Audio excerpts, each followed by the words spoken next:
So self-regulation, man, is what we're talking about. I don't let every emotion drive my behavior.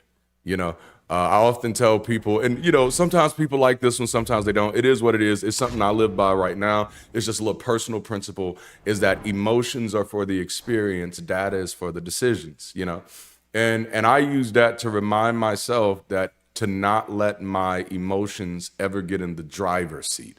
I love my emotions. I value my emotions because I'm a science fiction writer. My emotions bring so much energy and passion to my work because I'm a content creator, because I'm a community developer. My emotions are what empower my charisma. They're coming because I am a person with big emotions. But them motherfuckers not made to lead though. That they not made to drive. They can help me understand some things. They can help me understand what I'm experiencing. And that's why I got to the place that my emotions are not really communicating to me something about other people. And that's where I used to live for the first part of my life, is that if I'm mad, it's the problem is you, and surely you may have done something, absolutely. But no, if I'm mad, my madness isn't telling me something about you.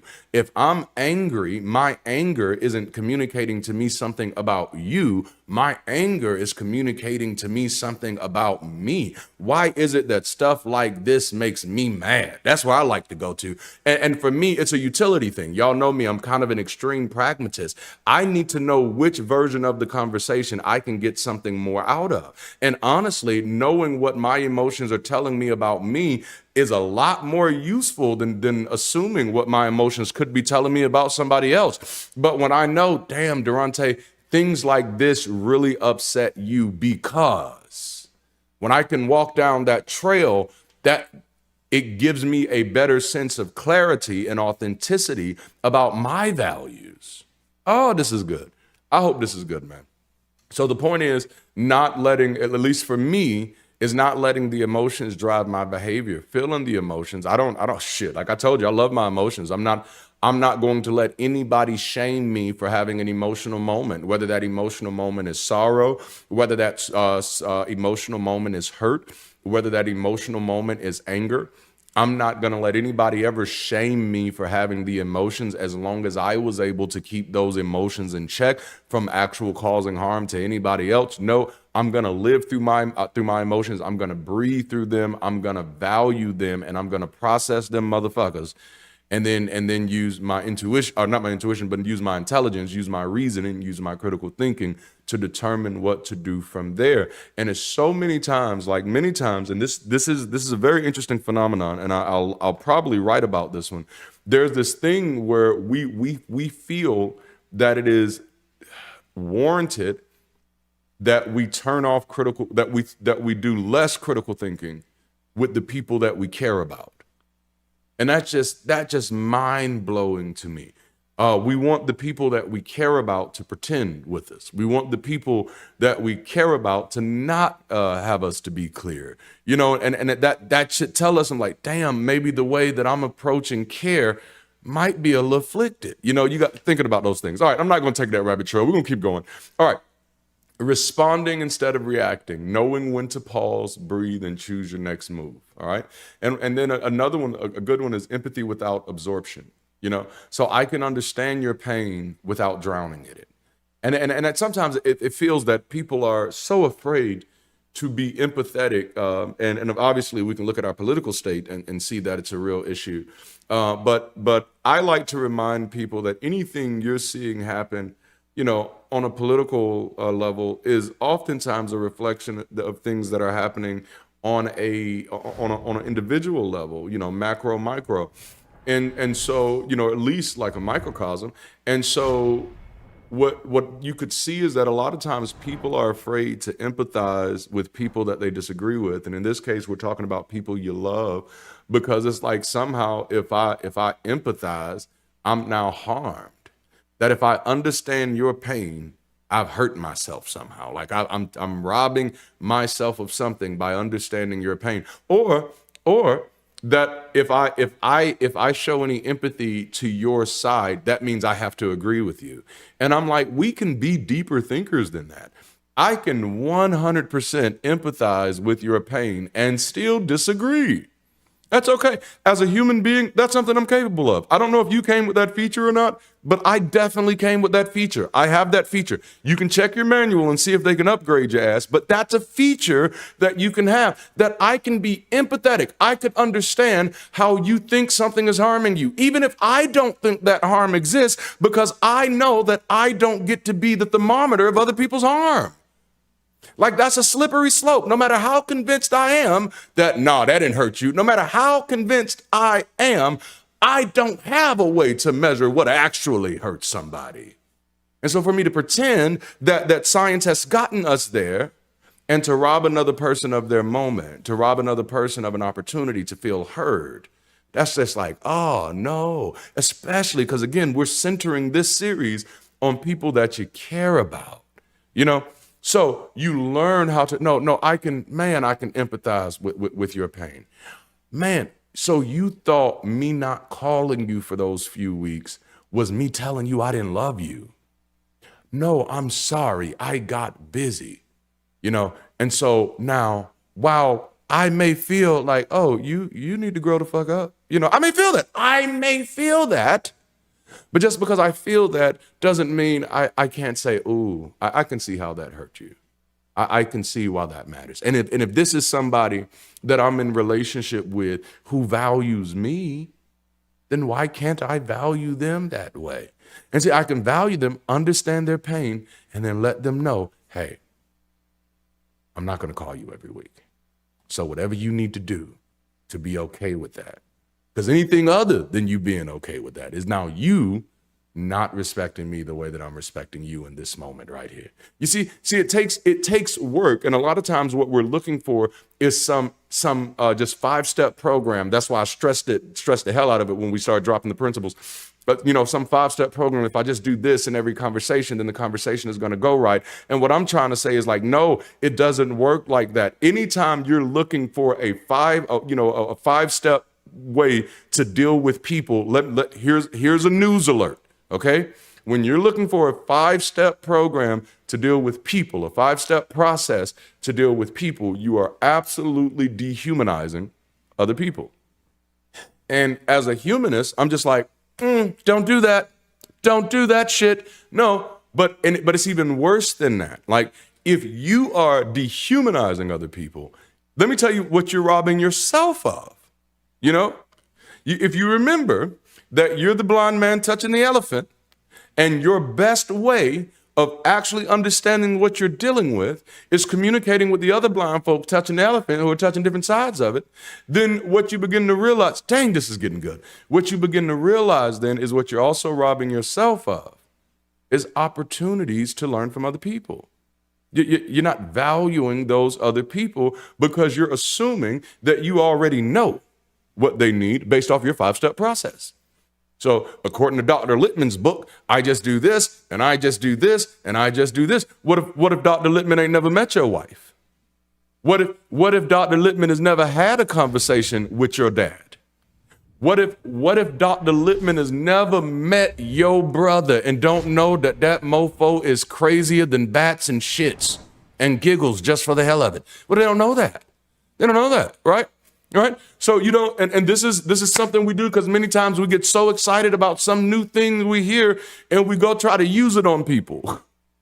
And I say, here's a thought. And I know this sounds like hard work. But here's a thought. Instead of trying to shortcut the process, why not treat every person like an individual and say, hey, how do you feel about this? Why not realize, and I get it, the thing that our species is wrestling with, and let's have some nuance here, right? The thing that our species is wrestling with is how to better manage the time that we've given ourselves. All right? That's the gift that our sociological evolution has given us. We got more time to do things that we would have never even imagined of doing at an earlier moment in our evolutionary process because we had to survive. And we've gotten better at surviving. Nowhere near perfect. I don't know what the fuck perfect is, so I don't know what you want from me, but we've gotten better at surviving. And the better we've gotten at surviving, the more opportunities it opened for us to spread out, to enlarge our tent. And so again, we've talked about this before. At one point in human history, your identity options were limited. You know, I'm being extremist here, but I'm not too far off. Your identity options was hunter, gatherer. All right. There was no trash collector. That was not an identity option. There was not an identity option. There was no basketball player, not an identity option. These new identity options, these new identity possibilities are the gift of time. That the way that we have begun to work together, this is why you got to learn how to value people, because so much comes out of the work that we've done together. You know what I'm saying? Like, I can create content because people work together. If people didn't work together, I'd still have to be protecting myself somewhere out in the savannah, in the Serengeti, I don't know, in the steeps somewhere, because people weren't working together. But because people are working together, I have more identity options. I hope that makes sense. I hope that makes sense. And so because of that, I think one of the struggles of our species is that we got so much time, and that we've never had the opportunity of actually using this time to explore the human experience. We've just had to survive for so long. And so many times we're still almost instinctually in relationships with people like that. We're still in survival mode. Like, I really don't want to know you. I want to shortcut these processes because we just got to go through this, because it's like we haven't adjusted to realizing, oh, I actually have time to get to know you. I actually have time to ask you what you like. I don't have to just be like, oh no, I grew up thinking that all women like this, and so this is just what I'm gonna give every woman that's in my life. I can start treating people in my life like individuals and just ask them, hey, what you like? I can be in a conversation when come on, man, I hope this is helping somebody. So, and all of this is to say, you got to be careful with these 1, 2, 3-step processes and you just do this. No, treat these people like individuals, man. Don't rob anybody else's of their humanity. It just, it doesn't work like that. And even when what we're talking about, it does represent a statistical norm, the problem then is that becomes a stereotype and it becomes an expectation. And then it becomes something that we classify as humanly normal, which means everybody who doesn't identify with that then becomes dehumanized, becomes otherized. This is why I've warned people when they make statements like, we just need to hug. We need a hug because we human. And they say that's a human need. And it's like, no, I get it. I get why you're saying it. And yes, we should hug our babies, but be very careful about saying that, because there's a lot of adults who don't like to be hugged. And so every time you say, oh, everybody love to be hugged, that's a human need, you're implying that those people who don't like that, regardless of how small of the population they may represent, that statement kind of implies that they might not be human. Okay, all right. So what we're talking about empathy. You see how much empathy brings out of me? I'm an empathetic motherfucker. I am. You can't always tell. Because I am a person, I prioritize good faith. Like, it has to be honest. And I value my love. I guess that's the only type of abstinence I'm with. Like, if you want my purity, if you want pure Darante, like you got to marry me, goddammit. Like, we got to be in covenant, hallelujah, or whatever. Like, so everybody don't get all of me. Like, why? Why would I invest that kind of energy? No, we got to be in a relationship. Okay, so this is talking about caring for others without losing yourself. Boundaries and compassion go hand in hand. It's okay to have boundary intelligence. That's a part of self-awareness. Realizing that not every invitation to fight is worth attending. I don't have to fight just because you want to fight. I don't have to argue just because you want to argue. And this is, again, everybody go back and check out the good faith, because that broke this stuff down. Like, good faith is a requirement for me. And if I know it's not going to be a good faith conversation, I don't care how loud you make the invite, I'm not coming. All right. So knowing when to walk away and when to lean in based on values, not on ego. You can also develop resilience over retaliation. My growth matters more to me than my pride. You know what I'm saying? Oh man, that's I think, for lack of better words, that's a powerful statement, man. My growth matters more to me than my pride in this situation. You know what I'm saying? Like, no, I'd rather grow from this than just be able to say I embarrassed you. And honestly, this is why there are certain debates that I don't take. Because sure, you may have a lot to learn from me on this conversation, but I have nothing to learn from you. And I value my growth more than I value my pride. So I don't want to be sitting up here just to say, ooh, look how Darante outsmarted the person with the imaginary friend. That's not exactly a flex. So no, my growth matters more than my pride. In the words of one of my deceased late mentors, one of the elders, one of the folks from the black community, some of y'all are gonna like him, some of y'all ain't, but he said, I only debate with my equals, all others I educate. Y'all better holler at your boy. So but the point is, my growth matters more than my pride, you know? So you don't escalate to prove strength. You choose peace to preserve purpose, you know? Dang, we just keep slipping into some good stuff, man. All right, so intellectual humility. And again, we're talking about when you're having conversations with people that you absolutely love. These are not necessarily fact-based conversations. These are conversations that are oftentimes over very subjective things, such as memories and feelings. I'm angry because of something I remember you did, or it's an argument about a way that I feel about something that's going on.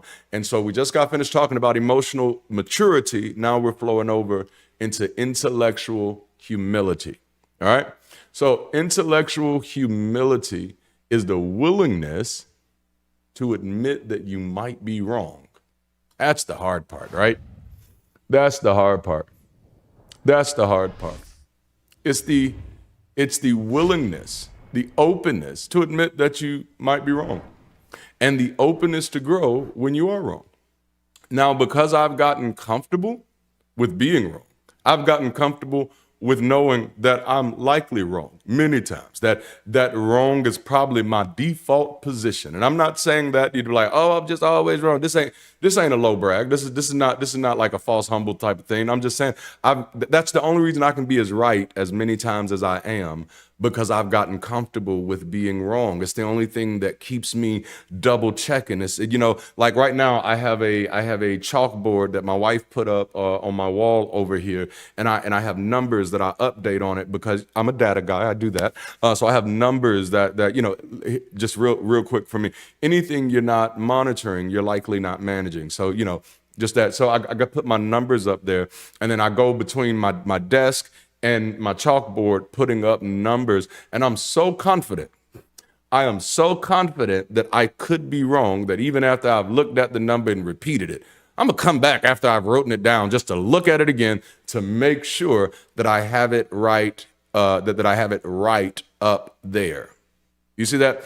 Because I'm comfortable with the possibility that I could have made a mistake, that I could have misremembered something, that I could have conflated a 1 and a 2. There's so many different things that could have happened. And what that does is that puts me in a great place to where if somebody comes into my office and says, ooh, that number is wrong, don't you be talking about my numbers?